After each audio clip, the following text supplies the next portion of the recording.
next work session is the finance update. Mr. Harris.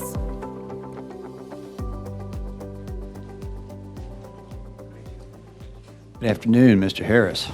Mr. Chairman, members of the board, this is a sort of wide-ranging presentation. We're not going to drill down too deep on any one particular topic, but there's a good number of finance topics. Some of them consent, some of them are just informational. We've coupled them all together, so there's no overarching theme other than just trying to pass along some much-needed information.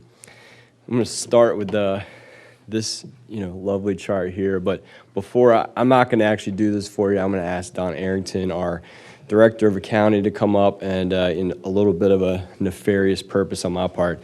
This is Donna's last meeting with us. She is retiring as of June 30. She's basically out of here next Friday, but I thought it'd be a good opportunity for her to explain a concept that fits in today's storyboard because this issue is absorbing and eroding our debt capacity, and she'll explain that in a second. But more so, wanted to have just a quick moment to recognize somebody that has, really, if there was a financial Hall of Fame for Chesterfield County, she would be a first ballot inductee. She is a fantastic employee, and her dedication to this organization is unending, and it's been an honor to work beside her. So with that, I'll turn it over to Ms. Arrington.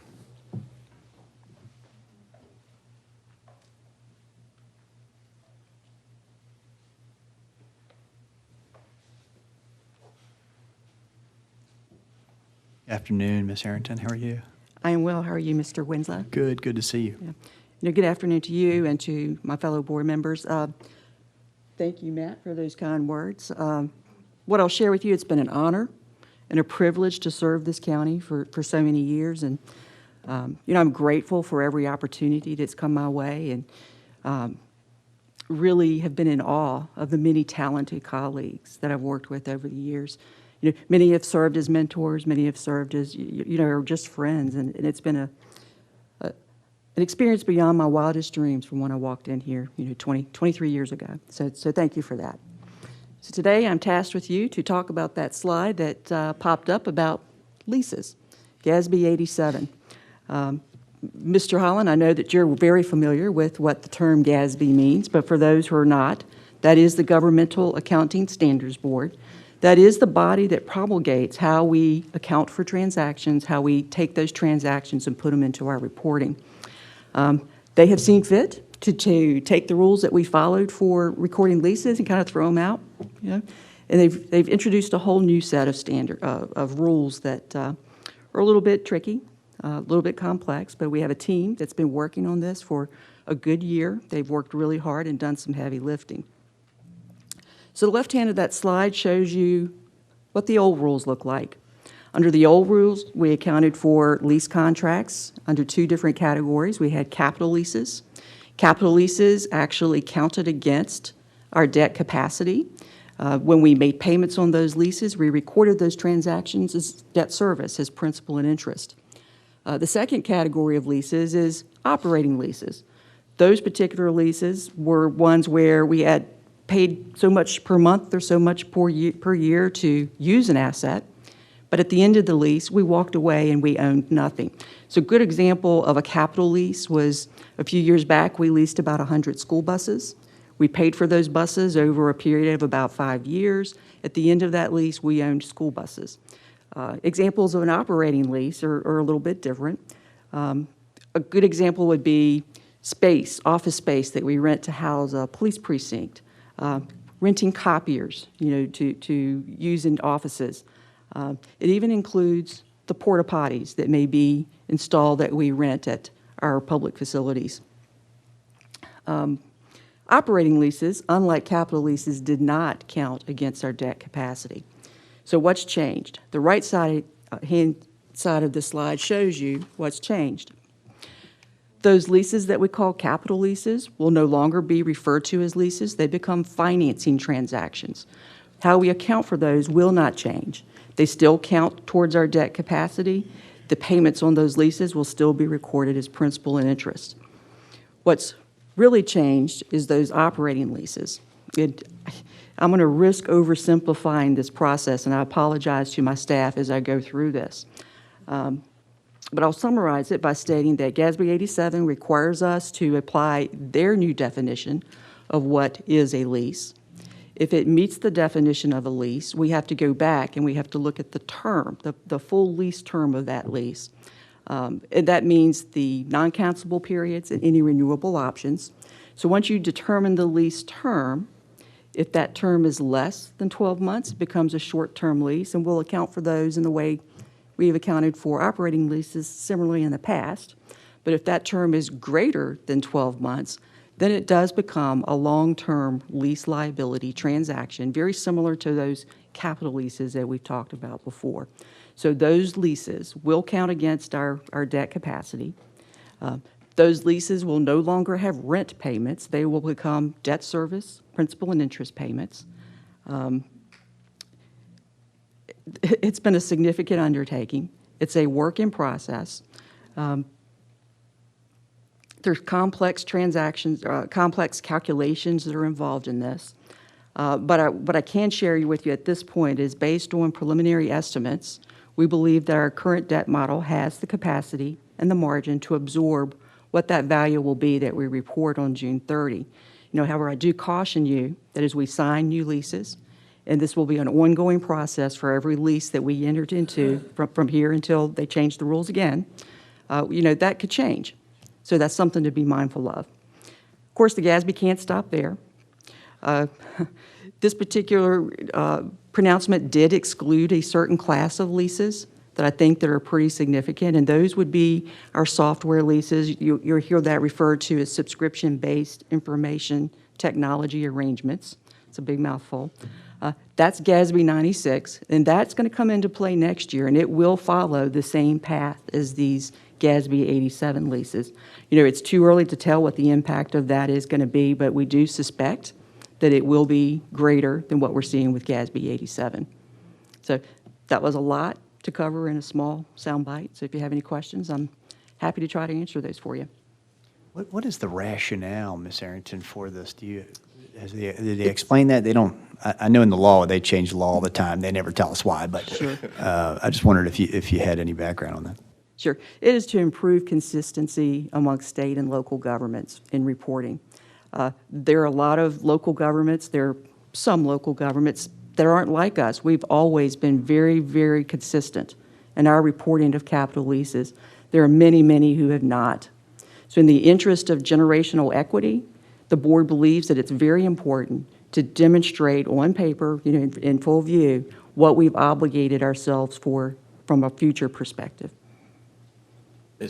Mr. Chairman, I just want to thank you. This is probably one of the best presentations I've seen, and I've watched this many times over a number of years.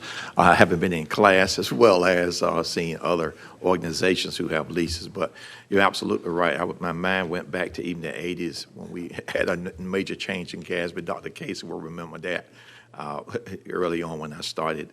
But I just want to applaud you and thank you for your service. You've done a tremendous job for us. We greatly appreciate all your contributions to accounting. And when we talk about excellence in accounting, excellence in reporting, it's because of you and others like you who've done so well for Chesterfield County over the years. And for your 23 years, I think you mentioned, I think you've just done a remarkable job, and I greatly applaud that. And as you point out, going forward, this GASB 87 is going to make sure that many of the organizations had lease arrangements that weren't on their balance sheet. And so GASB says, hey, this should be on the balance sheet for an informed reader to see what's going on with the financial transactions. And you'll see in here where finance was versus capital there. You'll see that finance in part, because that's in essence what you're doing. It's acquiring an asset via finance. And so you've outlined it quite well. So I applaud the explanation, and thank you again for your outstanding service for us here in Chesterfield County. I greatly appreciate it. You're welcome. Please, Mr. Carroll. Some people at home, and certainly with Jim's background, he understood everything you said. But there are some people who might not necessarily grasp it, and I like things to be simple. So as an example, you used a police station. So I know that we've leased one of our police stations, the Providence Station, for over 20 years. So when they require us to calculate the debt or on this now, then if we have another 20-year agreement, for example, then they're going to make us show what that debt is for the next 20 years, right? That is correct.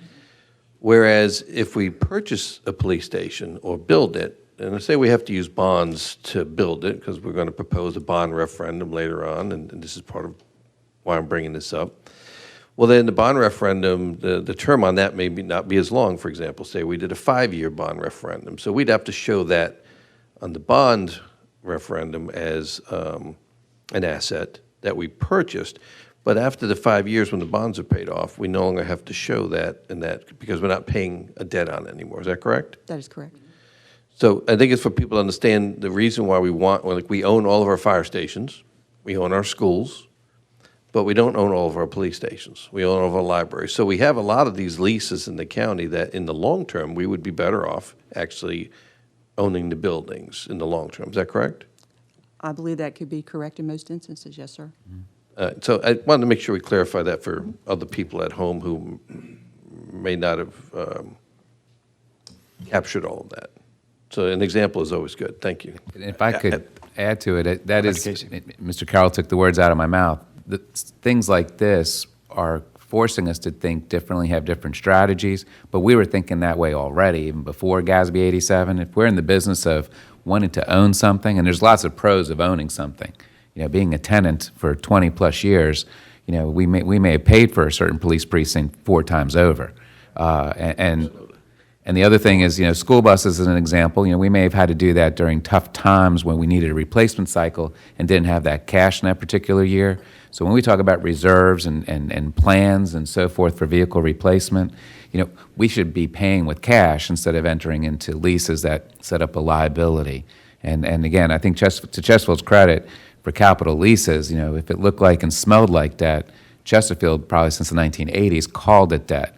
A lot of local governments didn't reflect that as debt, even though the bond rating agencies knew how to convert it to a debt ratio. So, but as we go forward with anything, the things that we may be renting as space going forward, maybe things where we're just trying something out or we're not sure what the size and scope of it may need to be for its rightful future home, but there may be things we're trying out that maybe we don't need to be in a certain location with a certain space. So I think we're going to try and be as wise as possible. Your input is very critical to that when we make those decisions of when to enter into any type of lease arrangement. Now, capital leases, there is an ownership equity at the end. Sometimes these agreements, you pay $1 at the end of the lease term and you own it. That's a bargain purchase option, if that's what they still call it. But having said that, we're going to be a party with you in making those wise choices going forward. Excellent comments. Thank you, Ms. Thank you. Harrington.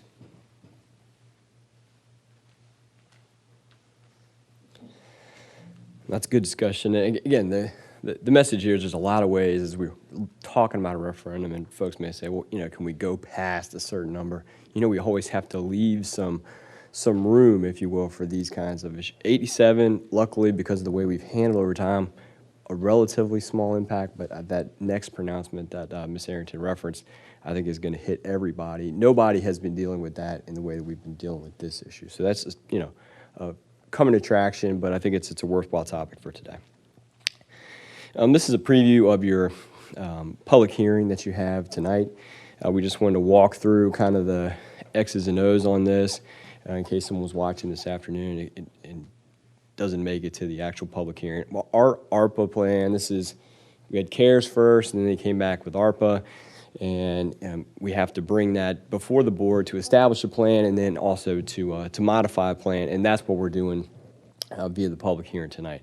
Why are we doing that? The rule book changed, as it did many times throughout the implementation of ARPA, but at the end of the day, I think their original rule book was very restrictive, and the feds found that folks really couldn't spend the money in a meaningful way. So they relaxed it over time. We waited till we get the final pronouncement, and now we are reflecting that in this amendment. Not a huge change, but we'll see here in just a second what we're recommending. It is CARES was more sort of that immediate triage of things in the fallout from COVID, the telework kits, all of the arming, the physical space, trying to do emergency, assistance for businesses and restaurants, those types of things. ARPA, we took a little different stance, trying to make some more generational investments, and that philosophy holds with the amendment that's before you here. Here you see a little bit of a timeline. We are due now to get our second half of the money. If you remember, it's $68 million was our total award, came in two pieces, and we are getting ready to draw down that second one. We also need to, in conjunction with that, submit back to them our amended plan, which looks something like this. The items that where the font and numbers don't change, obviously that's no change from the initial plan to what we're talking about here today. The items at the bottom that are in italics, that's what we're really talking about. Parks and maintenance enhancement, that's really the biggest change here. We had tried to use the original ARPA guidance, allowed you some flexibility in terms of sports tourism assets, trying to generate, and the thought process there was to help out hotels. They've been hit very hard.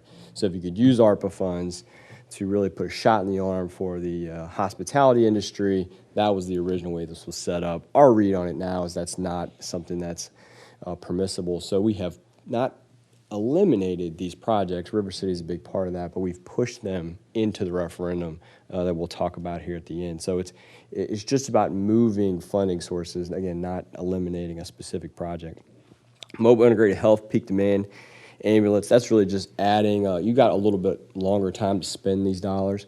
So that those are operating issues, they're pilot programs. It gives us a little bit longer time to run those out and see how they're doing. We shifted Commonwealth attorney support staffing, which, again, from the rules kind of fell through the cracks to the sheriff premium pay. You've already taken that action, but we are submitting that officially to the feds. And that was, it's the sheriff, if you recall, because the state put those dollars in place. Because of the way that model works, we only could fund about half of them. This filled the other gap. Water and sewer improvements was a generic hold that we had the first time out. It was very murky, the way that they wrote that. They've come back now. And what we had hoped to do with the water sewer was really support the two middle schools as a complementary source.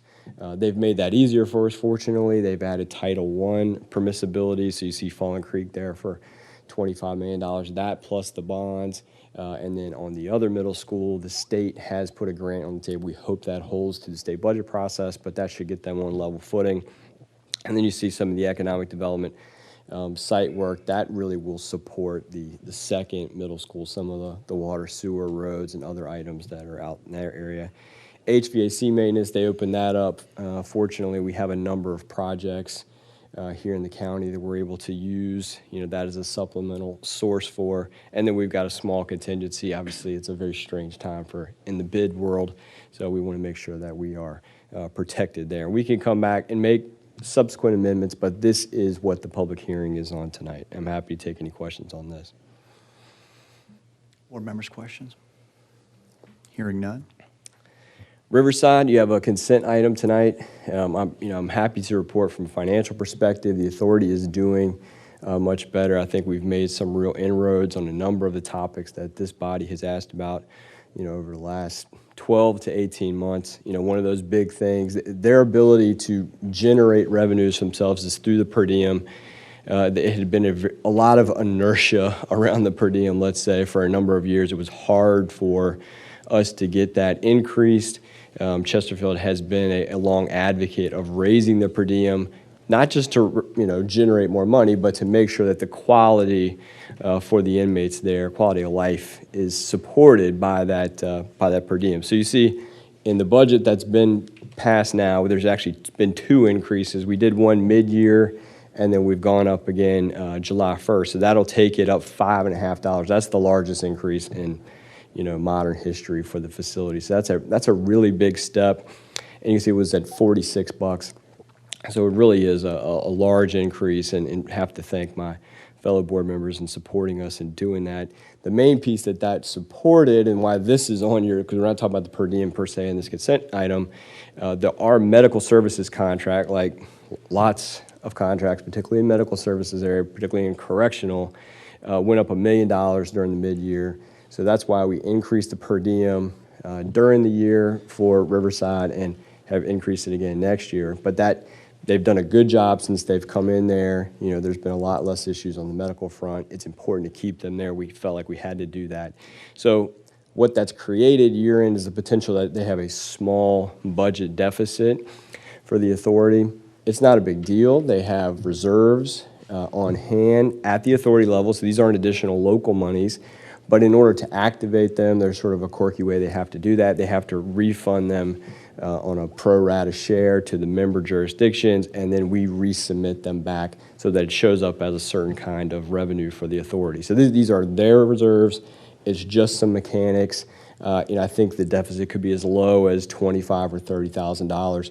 We are activating across all seven member jurisdictions $500,000 of reserves. That's just to be safe and sound. If they don't use it, it falls back into that to that bank account. Any questions on Riverside?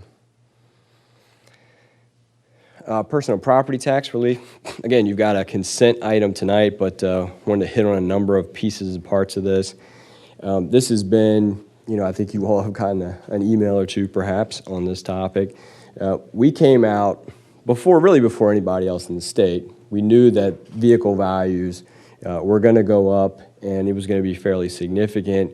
It's kind of like housing. It's just sort of some unprecedented increases in vehicle values. We were ahead of that wave, and when you adopted the budget, you adopted these measures that have really produced, when we start going through this, you'll see in excess of $30 million of relief on the bills that are due June 5th of this year. Some other localities, some other entities have done things that aren't going to materialize until December or maybe next year.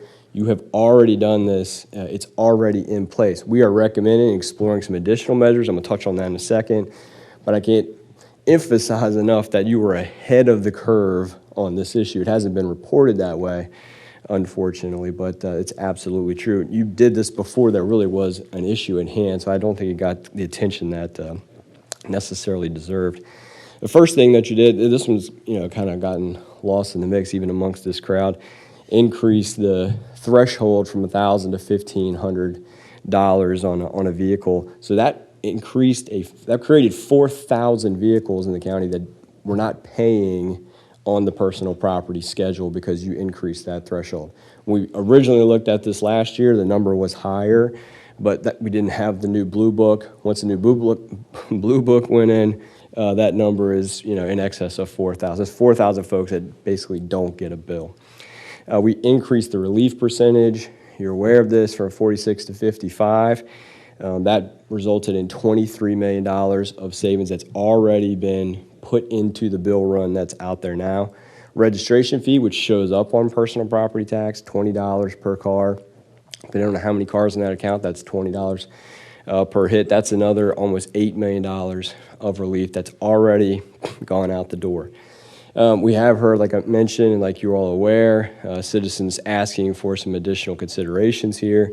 So there's a consent item on your agenda to move, not the due date. The due date stays June 5, but if you pay by July 29, there are no penalty and interest on that action. So it gives folks more or less another 60 days to work that out and make those payments. The due date stays June 5. That's just sort of an accounting thing so that we can book the revenue in the correct year. There's an appeals process as well, and the Commissioner of Revenue handles this. I know that she's been very active in this space. She's put out a number of news releases and other items out there to let folks know that this process exists, but we did tell her we were going to mention it here. She's got several hundred on her desk. You can appeal based on mileage, condition, and then there are some special exemptions and sort of special considerations that she can weigh and decide what to do with that. She has that ultimate authority, but that is another remedy that folks have. There are also payment plans that you can work through with the treasurer. She's actively doing that, so that's nothing new. You don't know action today to do either one of those, but those are long-standing opportunities. And then we also, as we get into June, as we get into year end and figure out exactly what we may have in terms of surplus revenue from personal property taxes, we'll be working with each of you to explore other opportunities, whether that would be setting up some a relief reserve for the next billing next year, because one thing we have to be cognizant of here is boomeranging this relief percentage, having a 55, having to bring it down, to something much lower. And so we're trying to find maybe a staircase approach there's other options, we will bring those to you over the course of June, and then really handle that as part of year end. But just, we've been running some summary stats. The treasurer has been a fantastic partner on this, but, we have 250,000 accounts that we're trying to roll through. And we talk about personal property. There's all kinds of personal property, so you really have to kind of slice and dice the data.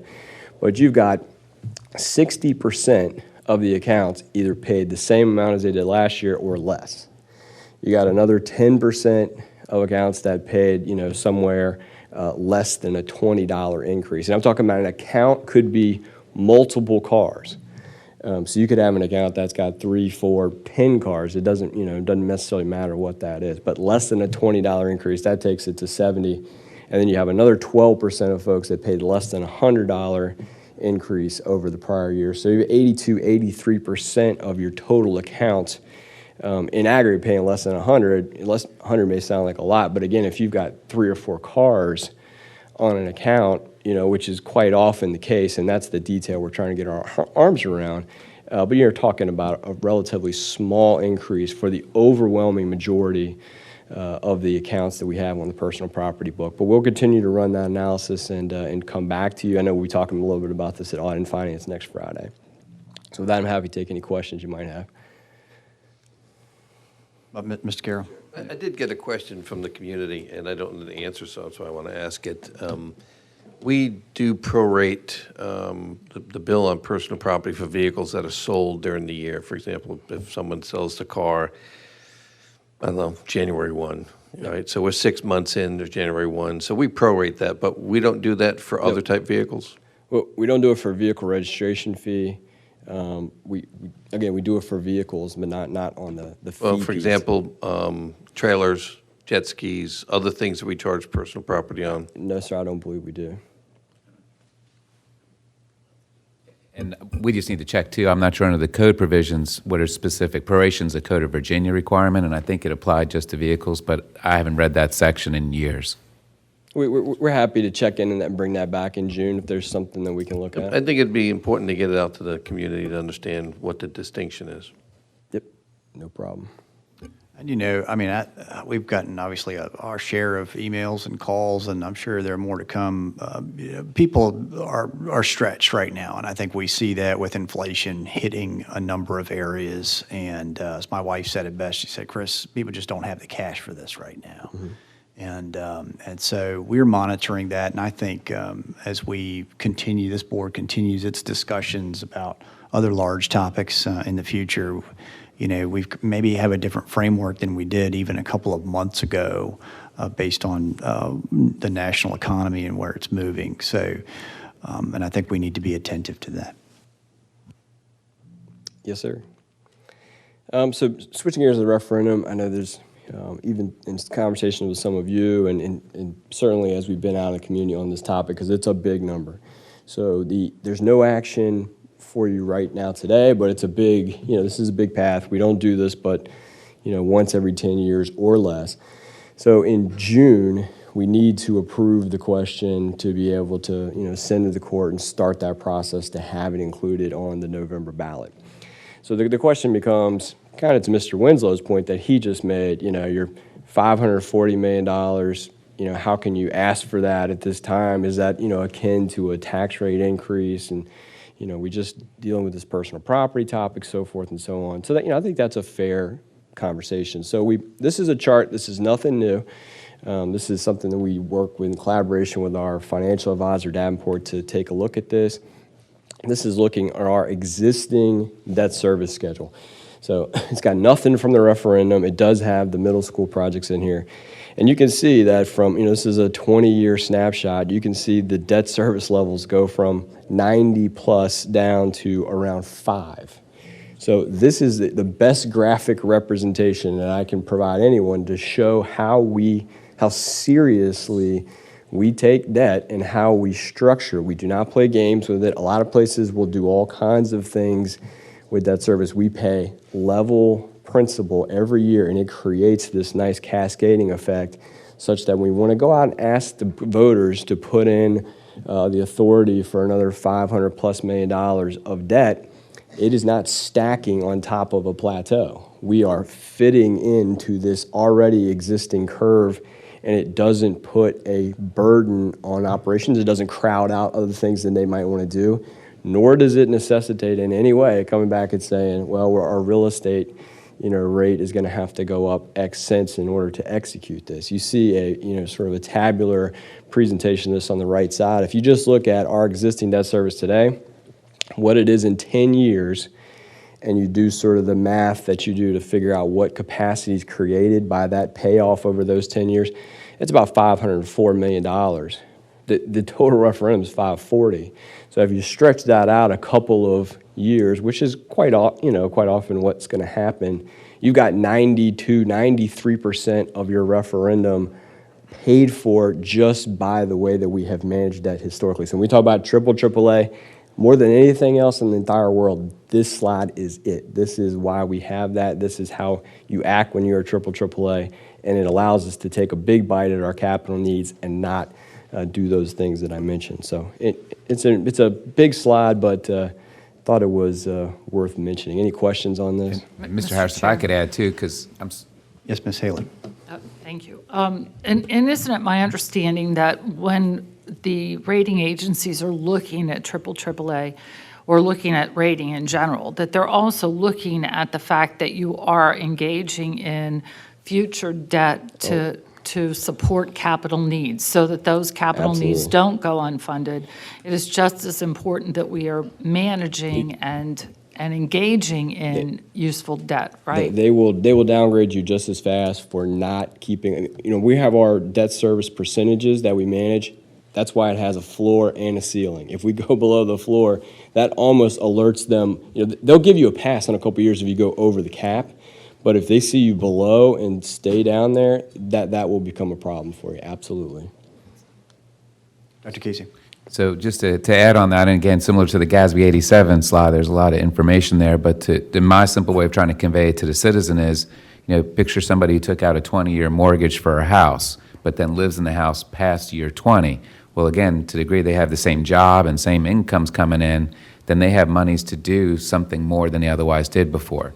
So as we pay off, these debts that are rolling down are from deals that we did 20-plus years ago. So again, we are then using that same revenues of the existing base budget to, again, reinvest and buy that second house, third house, or whatever else it is to equate to it. And the other thing, too, is, and Mr. Harris can opine better than I can, when we use debt capacity measures, it's population, it's tax base, it's budget. Those are the key metrics. It goes without saying, 10 years from now, those metrics, those denominators, if you will, are going to be so much more higher that our capacity also rises up in conjunction with that.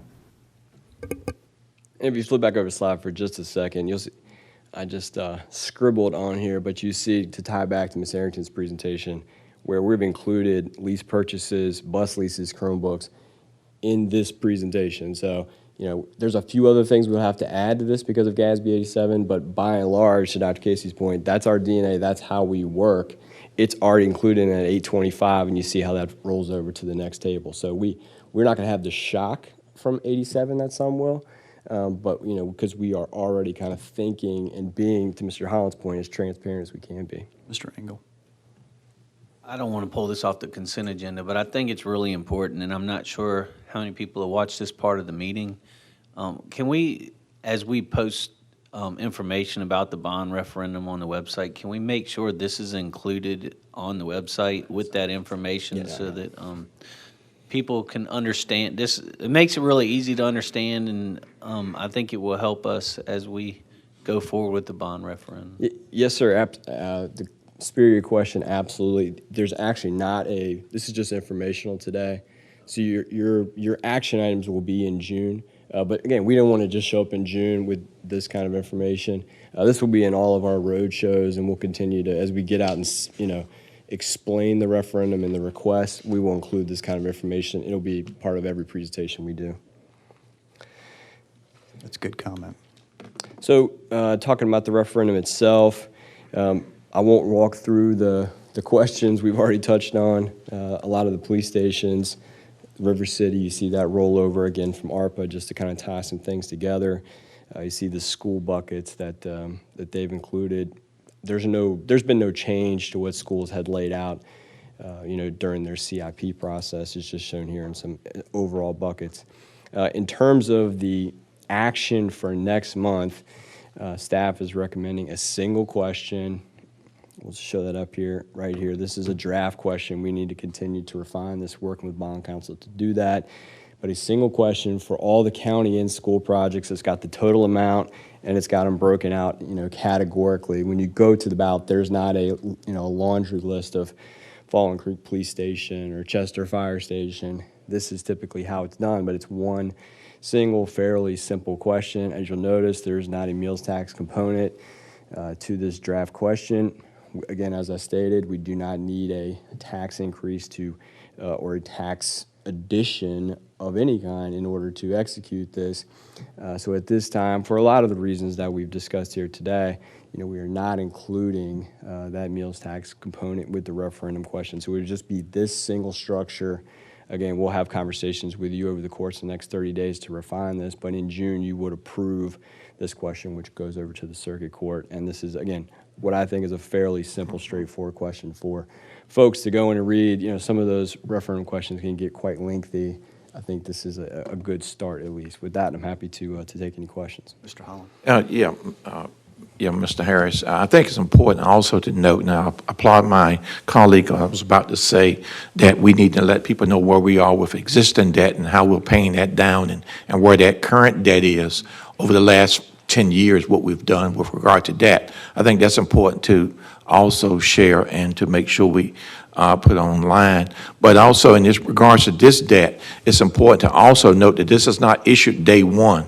This $540 million, we don't go out day one and just say, hey, we want $540 million.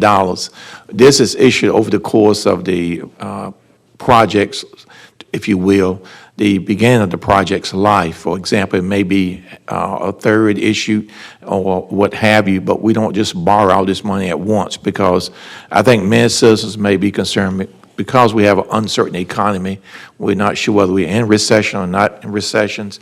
And also, inflation has been another major issue that we haven't experienced in the last 20 or 30 years. And so that, I think it's important that we share that we're not just going out and borrowing. I think clearly important to say we're not borrowing $540 million on day one once they approve this. And I think that should be known or shared. Dr. Casey, you may want to comment on that as well. No, that's fantastic. I wish I could go borrow it all tomorrow before, looking at the 10-year yield curve. I'd rather not wait, but that slope that we looked at a few slides ago, we will fit this 540 into that. So it'll be a fairly even distribution, over probably an 8 to 10 year window. And to your other point, we did a relatively small county referendum in 2013. We haven't done a general government one since 2004. So we've been sort of band-aiding our way along, but it is time to do that on our side. Schools is really digesting quite nicely their 2013 package, and they will, feed this in there over time. They may see some small debt service increases, but even adding another $375 on top of what they did last time around, they're not going to see that crowding out effect to their more core educational, priorities. One last point I want to mention, I applaud Mr. Carroll for bringing up the idea about the police station, because that's an excellent example. I know we typically look at, as Dr. Casey knows, lease versus purchase. And over the long run, over my career, I've always known purchase to be a better option on average for us as a county, and to get out of lease arrangements because they're more costly, usually long run. But I think it's so important that we also look at the way we borrow the money. And I think it's also important that we look at the obligations that we have with regard, for example, Chromebooks. I saw that as a lease line item. And I think it's always important to reevaluate, is it wise, is it prudent to lease Chromebooks versus, for example, purchasing those? We were doing this over several years, as you know. But those are things we call lease versus buy options. I think that option should be initiated so that we're making the very best decision as we move along. Not what we've always done, but what we need to do now going forward. So that's an important point I want to mention in regard to that versus other items. For example, buses that we discussed earlier, leasing versus buying, and having the cash flow to pay them off earlier. Thank you. Yes, sir. Dr. Casey. So it goes without saying, and again, it was on the slide for disclosure's sake, but it's been sort of that undertone probably since 2013. Is Chesterfield County needing and wanting and ready for a meals tax? And what you're seeing from this presentation, and again, the referendum question itself would be voted on by you to send to the courts to approve to put on the ballot, but the answer is no. So you've done relief measures in the past, real property, personal property, vehicle license registration fee. By not having meals tax, I call that a tax avoidance strategy, not just a tax relief strategy. So you've lived for 10 years almost without it from the last referendum when it was asked, and again, from this analysis, hopefully you appreciate this is not the time necessarily even to ask for people to have to pay more taxes. And it's not just people, it's citizens, the businesses, it's caterers, it's many ways, even grocery stores for prepared meals that many people are needing to do in their busy lives of getting every day would have fallen under possibly this taxation category. So if there's a need and a want for a meals tax in the future, then that need or want will need to be defined for you, first and foremost, to determine if it's worthy of the collective exercise to research. You've known from the exercises with the schools, the exercises with the pay studies, that the existing tax base we have is strong. The existing tax base we have is actually so strong of the $30 million of personal property tax relief that you've done as part of the budget and the 3-cent real property reduction. So, I just didn't want it to go without noting, because I know, probably I've been asked this question every year since I came here. I was part of the exercise in 2013 elsewhere. That was a logical nexus at that point in time to get it done there. But again, if we are not having a meals tax, I do think we also need to recognize tax avoidance as a marketing strategy for Chesterfield County, marketing strategy for restaurants, other people, caterers, and so forth that make livings out of selling food and beverage. Thank you. Thank you, Dr. Casey. All right. Yes, sir. Your last topic is just sort of this is something you may be familiar with, POWHITE Parkway. We are making a number of important steps, here in recent weeks, including a consent item on your agenda tonight. The project really breaks into two pieces, and I won't steal all of Mr. Smith's thunder. I've taught him most everything I know about this, but phase one rolls out to Woolridge Road, and we have just put in this week, and really have to thank the team from Transportation, Budget, Natalie, the whole group. It was really a heavy lift, a $58 million package, and for some of the federal infra grant. You passed a resolution that allowed us to pursue this. So this would complete the funding on that phase one up to Woolridge Road. We're not, resting on those laurels. There's a consent item again tonight, $8 million to start progress on phase two, which would be from that terminus on out to Hull Street Road. These are local dollars that we have. It's actually a proceeds from an arrangement we had with the VDOT from a prior transaction we had with them. They've been paying us back, but the stipulation was it had to be used for transportation. So this is one of those reserves. We felt like it's a good time to activate that and start work on that phase two. There's another opportunity not shown on your slide, Virginia Business Ready Sites. If you have a site that is an economic development site, you can pursue beginning June the 1st. The state has a number of dollars set there for zone sites that we could add to this. That's an opportunity that's coming up here again in the next week or so. And want more information to come on that. But point is, between all of these steps and other things that we're pursuing and working on every day, we are actively trying to move forward on the POWHITE initiative. There's no one silver bullet that's going to take this all the way home, but I think using a nice incremental process, we can make some good steps and not just sort of wait for that day when whatever shows up. So this is important stuff. Again, on your consent tonight for the $8 million, and happy to take any questions. Board members? Slide on the next tip. You should get the prior slide. The dotted line is, as you well know, Mr. Allen. Yes, sir.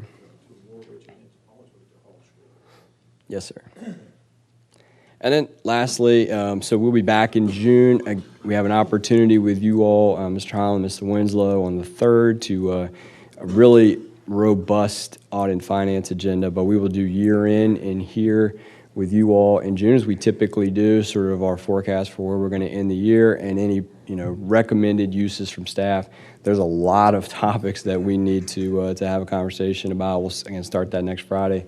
The personal property being one of those, but there's a number of things that we're facing, and we would like to potentially set up some reserves at year-end to deal with. The referendum vote we just touched on, you would take action on that, and then economic development update. It's been a topic that's been brought up. We did this a couple years ago, really kind of looking at the financial success of our previous CDAs and other types of projects. So we'll run through Watkins Center, Meadowville, as well as Stonebridge. I think a very timely update, and we'll see, as with all of these, really operating strongly in the black. These are all contributors to the annual bottom line, and we'll go through that in great detail with you next month. But I think that should be a good update. That concludes my presentation. Thank you, Mr. Harris. Appreciate all your work and your presentation, and it's a lot of good information.